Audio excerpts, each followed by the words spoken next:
मैं भारत के दो लोगों का नाम लेके कहूंगा।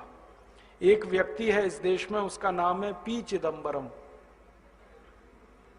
ये भारत में बहुत लंबे समय तक वित्त मंत्री रहा और इस व्यक्ति ने इंदौर नाम के शहर में मध्य प्रदेश में एक भाषण दिया था और मैं उस दिन वहां था। उस भाषण में सामने बैठा था मैं और चिदंबरम मंच से बोल रहा था।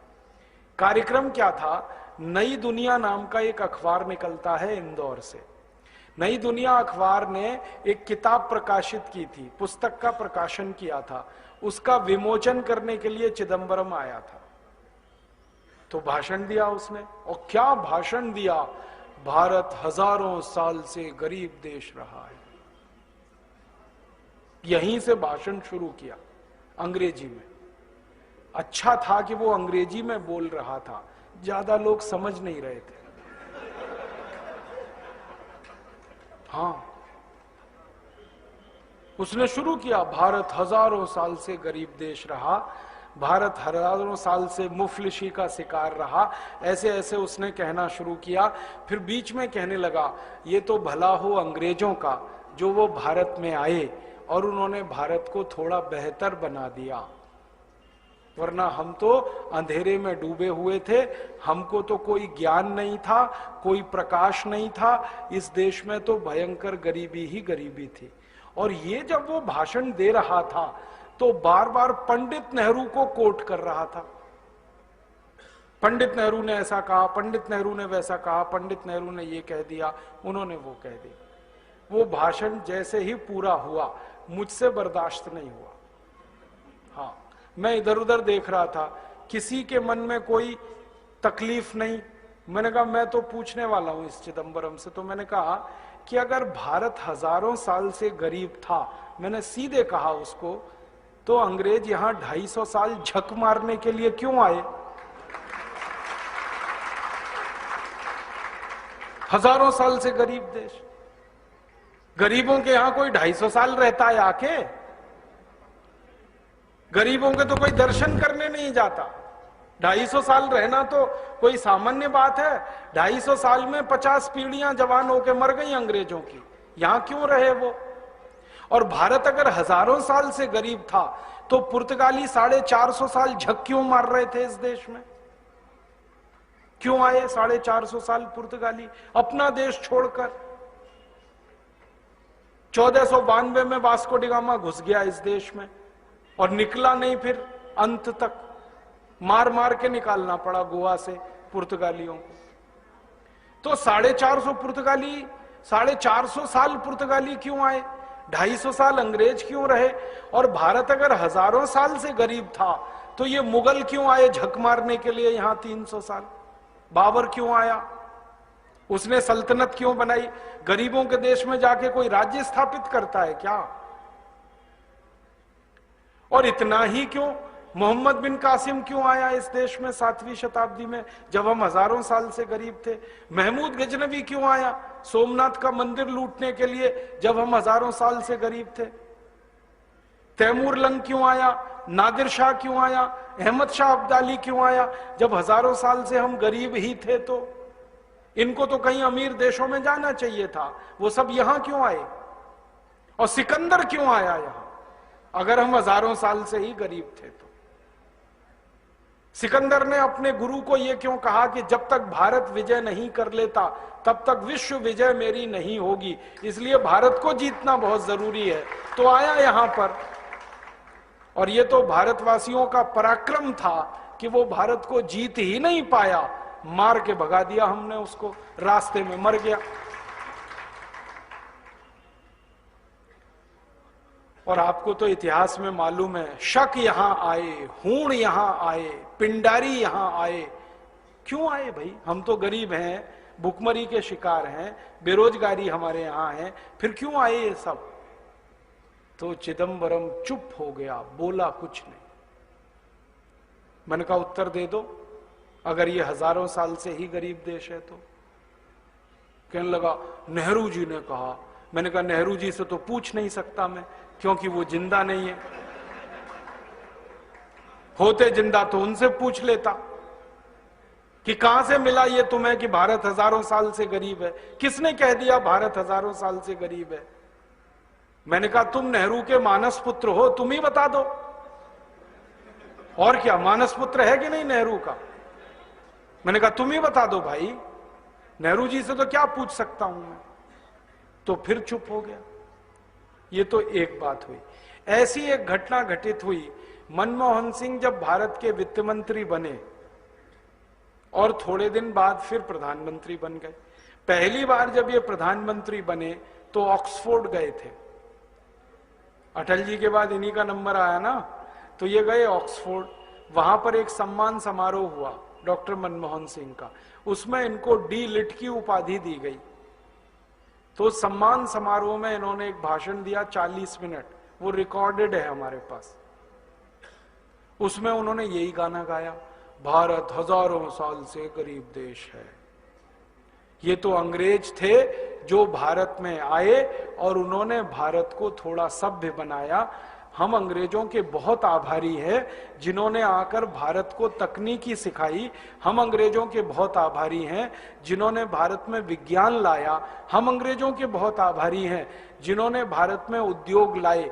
हम अंग्रेज, ये बोला उन्होंने 40 मिनट।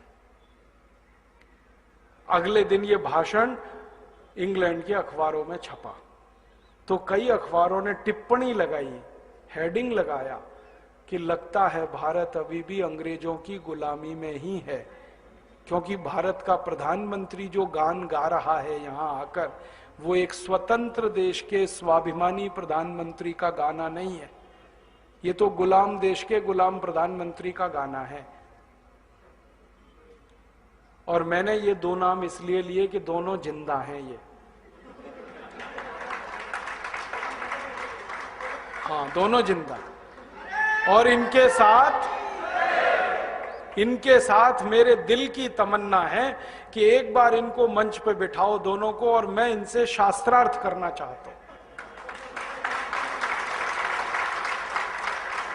भारत के बारे में। और मैं उनको वो प्रमाण देना चाहता हूं, वो दस्तावेज सौंपना चाहता हूं जो भारत की कहानी कुछ और कहते। तो फिर चुप।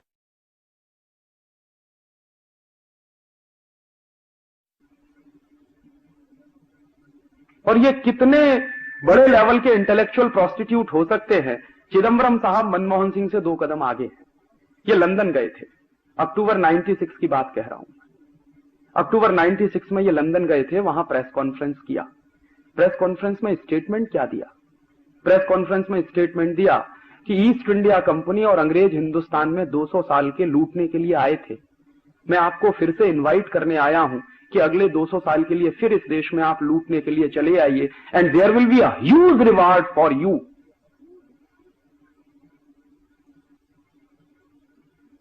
क्या कहें इसको, सिवाय ट्रेटर के दूसरा कोई शब्द मुझे मिलता नहीं जो मैं चिदंबरम के लिए इस्तेमाल करूं।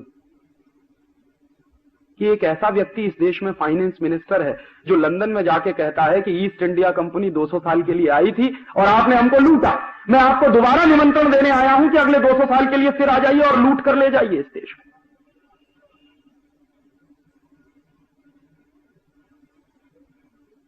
तो ऐसे लोग जब इस देश में फाइनेंस मिनिस्टर बनना शुरू हो जाए, तब तो इस देश का बंटा था।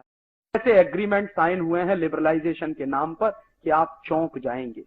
अमेरिका की एक कंपनी है जिसका नाम है पेप्सी कोला। पेप्सी कोला के साथ भारत सरकार ने एक एग्रीमेंट साइन किया है कि हर साल Pepsi Cola 10,000 metric ton chemical waste America से लाकर हिंदुस्तान में डंप करेगा। ये है लिबरलाइजेशन। और ये 2 साल से डंप होना शुरू हो गया है। सबसे पहली डंपिंग किया था पेप्सी कोला ने मद्रास के पास एक गांव है, और अब इस साल से पेप्सी कोला डंप कर रहा है उस केमिकल वेस्ट को। केरल में एक जगह है, उसका नाम है वाइपीन।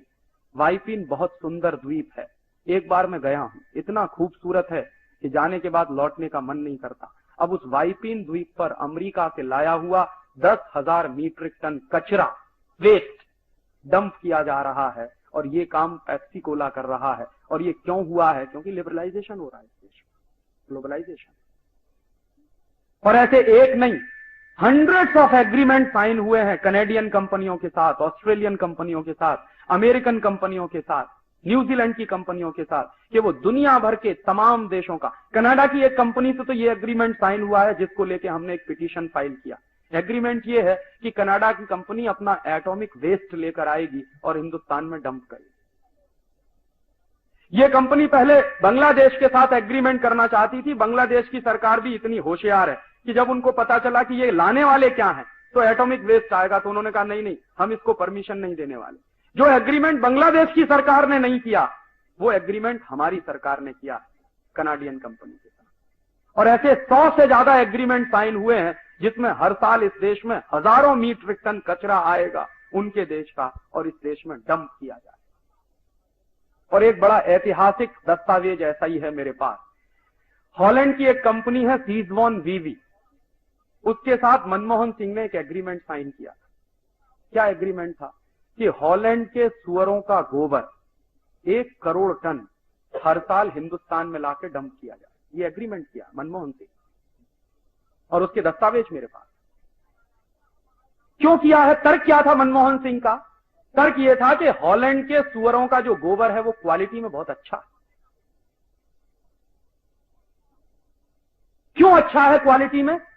तो वो तर्क दे रहे थे। जब हमने कहा कि ये आपने क्यों किया, तो एक दिन दिल्ली की एक मीटिंग में उन्होंने इस सवाल पर जवाब देते हुए कहा कि हमने इसलिए ये एग्रीमेंट साइन किया कि हॉलैंड के जो सुअरों का गोबर है वो बहुत अच्छा, क्वालिटी में बहुत अच्छा। और दूसरा क्यों अच्छा है? क्योंकि वहां के सुअर सोयाबीन खाते हैं। तो मैंने सवाल पूछा उनसे उस मीटिंग में कि ये सोयाबीन जाता कहां से? कि हमारे देश से जाता है। कहां से जाता है? मध्य प्रदेश से जाता है। आपको मालूम है इस देश में मध्य प्रदेश को पूरा सोयाबीन का बेल्ट बना दिया इसी ग्लोबलाइजेशन के चक्कर। तो क्या हो रहा है? सोयाबीन के लिए हजारों हजारों हेक्टेयर खेती बर्बाद कर दी गई है। सारे दुनिया के एग्रीकल्चरल साइंटिस्ट कहते हैं कि 10 साल सोयाबीन की खेती के बाद 11वें साल आप उस खेत में कुछ नहीं कर सकते, वो बंजर हो जाता। इसलिए यूरोप के देश सोयाबीन पैदा नहीं करते। तो यूरोप के देश सोयाबीन पैदा नहीं करते, लेकिन हॉलैंड एक ऐसा देश है जो सुअरों को पालता है। मैंने हॉलैंड में देखा बड़े बड़े रेंच होते हैं पिग्स के। हमारे यहां रेंच होते हैं गाय के, उनके यहां रेंच होते हैं पिग्स के। क्यों बनाते हैं रेंच? क्योंकि सुअर का मांस खाना, और सुअर के मांस को स्वादिष्ट बनाने के लिए उसको सोयाबीन खिलाना। लेकिन हॉलैंड की सरकार वो सोयाबीन अपने खेतों में पैदा नहीं होने देती। उसके लिए भारत सरकार से उन्होंने समझौता करके हमारे यहां सोयाबीन पैदा करवाना शुरू किया। तो यहां से सोयाबीन की खली जाती है, उनके सुअर खाते हैं, और उसके बाद जो टट्टी करते हैं वो हमारे देश में आएगी। ये एग्रीमेंट किया। और ये एग्रीमेंट एक ऐसे व्यक्ति का है जिसको हिंदुस्तान में बेस्ट फाइनेंस मिनिस्टर का अवार्ड मिला। पता नहीं उनके दिमाग में भी वही गोबर भरा हुआ है। और जब हम कोर्ट में गए ये सब बातें लेकर, और मनमोहन सिंह को लगा कि अब फंसने वाले हैं, और जवाब नहीं देते बन रहा था उनको, कोर्ट ने नोटिस इशू कर दिए थे। इसको हमने पब्लिक इंटरेस्ट पिटीशन बनाया था। तो मनमोहन सिंह ने फिर बाद में प्रेशर में आके वो एग्रीमेंट कैंसिल किया। ऐसे एग्रीमेंट साइन होते हैं लिबरलाइजेशन और ग्लोबलाइजेशन। कोई एक मॉनिटरिंग कमेटी नहीं है इस देश में जो ये छांटती हो कि क्या एग्रीमेंट साइन हुआ है और उसके क्या परिणाम होने जा रहे हैं।